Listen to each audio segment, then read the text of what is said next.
Assalamualaikum warahmatullahi wabarakatuh. Selamat malam dan salam sejahtera untuk semuanya. Bismillahirrahmanirrahim. Negara hukum menempatkan hukum sebagai rujukan utama untuk memastikan hadir rasa keadilan, memberikan kebermanfaatan, dan memberikan kepastian kepada semua. Ini harus dipegang teguh oleh pemegang kekuasaan, baik yang di puncak dan seluruh jajaran. Tapi apa yang terjadi? Banyak aturan ditekuk sesuai dengan kepentingan yang sedang memegang kekuasaan. Apakah ini akan diteruskan? Tidak. Ini harus diubah. Ini harus dikembalikan. Kemudian kita menyaksikan betapa pada hari-hari ini tatanan ketika kita menyelenggarakan pemerintahan sering tidak sesuai dengan prinsip-prinsip hukum yang kita pegang.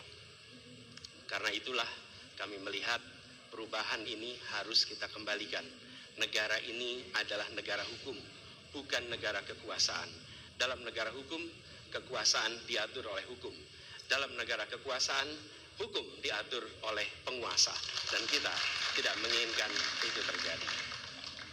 Pada saat ini, kalau kita lihat hukum itu harusnya tegak begini. Inilah hukum. Dalam kenyataannya, dia bengkok. Dia tajam ke bawah, dia tumpul ke atas. Dan kondisi ini tidak boleh didiamkan, tidak boleh dibiarkan, dan harus berubah. Karena itu kita mendorong perubahan, mengembalikan hukum menjadi tegak kepada semuanya. Dan bila kita saksikan hari ini ada satu orang milenial bisa menjadi calon wakil presiden. Tetapi ada ribuan milenial generasi Z yang peduli pada anak-anak bangsa, yang peduli pada mereka yang termarginalkan. Ketika mereka mengungkapkan pendapat, ketika mereka mengkritik pemerintah, justru mereka sering dihadapi dengan kekerasan, dihadapi dengan benturan, dan bahkan gas air mata. Apakah kondisi ini akan dibiarkan? Tidak, kita harus lakukan perubahan. Oleh karena itu, kami memperhatikan ini sebagai hal yang mendasar.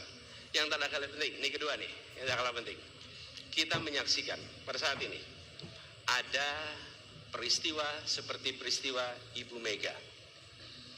Ibu Mega Suryani Dewi, seorang ibu rumah tangga yang mengalami kekerasan rumah tangga, lapor pada negara, tidak diperhatikan, dan dia meninggal korban kekerasan. Apakah akan dibiarkan? Tidak, ini harus diubah. Dan tidak kalah penting, hadir bersama saya di sini ayahnya Harun Ar-Rasyid. Harun Ar-Rasyid adalah anak yang meninggal, pendukung Pak Prabowo di Pilpres 2019 yang menuntut keadilan pada saat itu. Protes hasil pemilu. Apa yang terjadi? Dia tewas sampai dengan hari ini tidak ada kejelasan. Apakah ini akan dibiarkan? Tidak. Ini harus.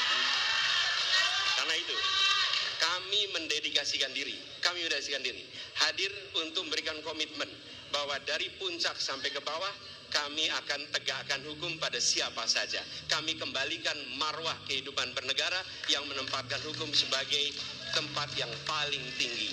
Dan ketentuan itu berlaku pada semua, termasuk ketika menyangkut urusan ASN, menyangkut urusan TNI dan Polri. Terima kasih. Assalamualaikum warahmatullahi wabarakatuh.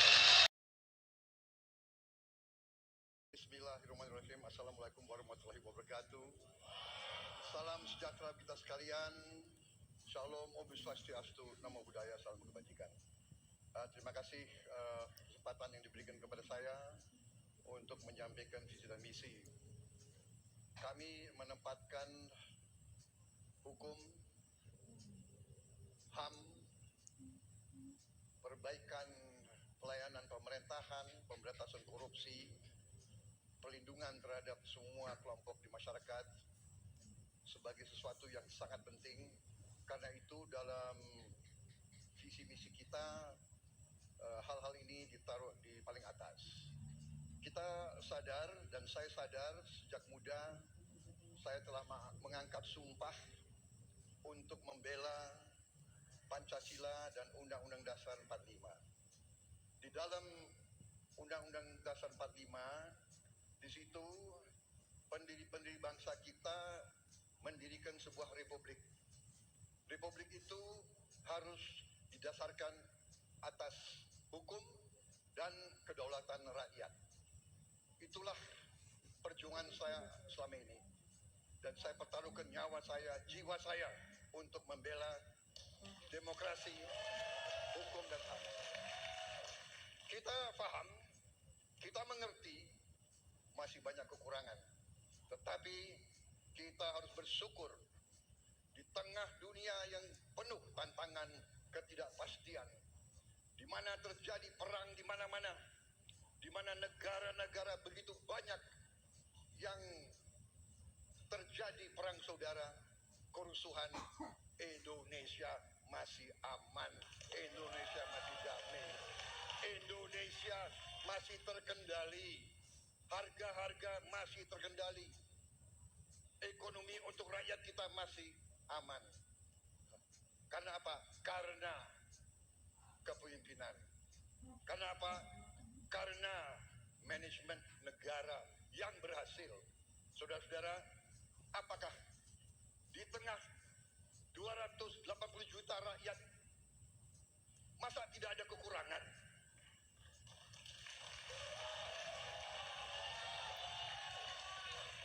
Tetapi kita harus arif, kita harus dewasa, dan kita tidak boleh munafik.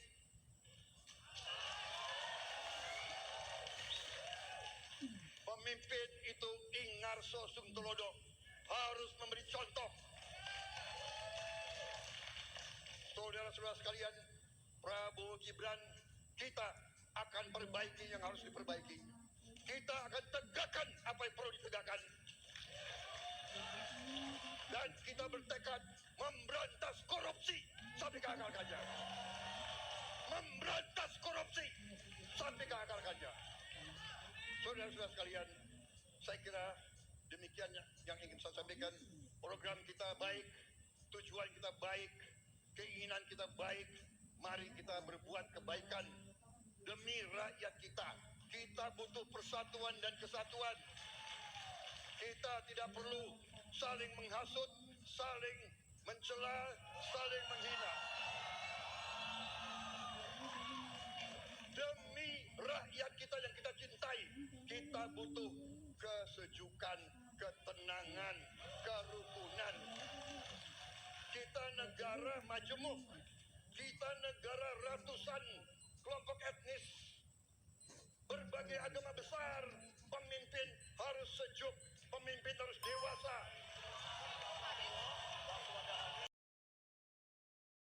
Assalamualaikum warahmatullahi wabarakatuh. Selamat malam, salam sejahtera untuk kita semua. Om Swastiastu, Namo Buddhaya, Rahayu. Bapak Ibu yang sangat saya hormati, para hadirin pemirsa debat malam ini yang sangat saya muliakan. Saya dan Pak Mahfud mulai perjalanan pada saat pembukaan kampanye dari ujung timur Indonesia dan barat, dari Sabang sampai Merauke. Hanya ingin mendengarkan dan ingin melihat secara langsung apa yang disampaikan oleh rakyat, apa yang dirasakan oleh rakyat, sehingga ketika kontestasi 5 tahunan ini berlangsung, harapan itu ada dan masuk dalam pikiran seorang pemimpin, satunya pikiran, perkataan, dan perbuatan. Ini sesuatu yang sungguh penting. Di Merauke kami menemukan pendeta, namanya Pak Leo. Dia harus menolong seorang ibu ingin melahirkan karena tidak adanya fasilitas kesehatan. Dan dia belajar dari YouTube. Sesuatu hak kesehatan yang tidak bisa didapat. Maka kita sampaikan kepada Pendeta Leo, kami akan bangunkan itu dan kami akan kerahkan seluruh Indonesia bahwa satu desa, satu puskesmas atau pustu dengan satu nakes yang ada.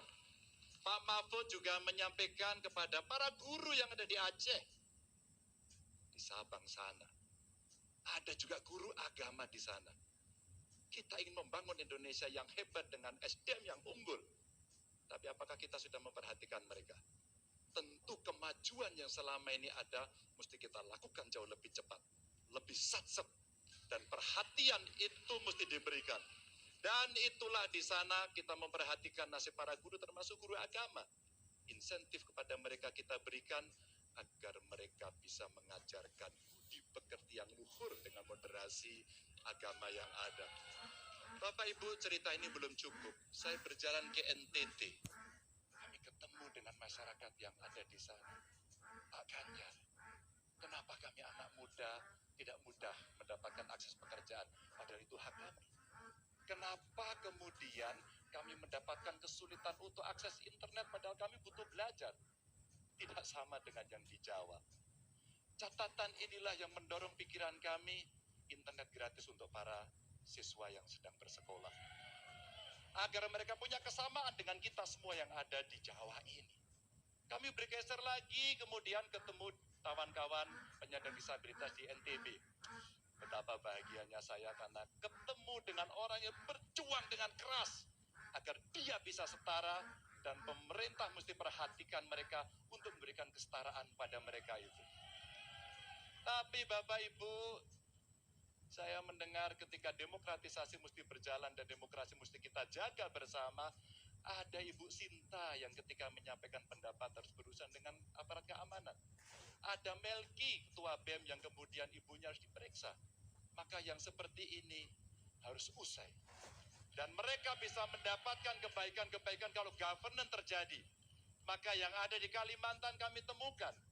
Masyarakat Dayak, mereka suku-suku yang ada, libatkan dong kami agar kami bisa mendapatkan akses yang sama. Semua ini bisa berjalan kalau kemudian pemerintahnya bersih. Pemerintahannya bisa akomodatif. Dan kita sikat korupsi itu tidak dengan kata-kata, dengan keseriusan. Pak Mahfud adalah mitra saya yang selama ini sebagai Menko mengeksekusi itu dengan baik. Kita akan lakukan itu. Kami mohon dukungan rakyat. Perintahkan kami untuk mengerjakan itu. Terima kasih. Wassalamualaikum warahmatullahi wabarakatuh.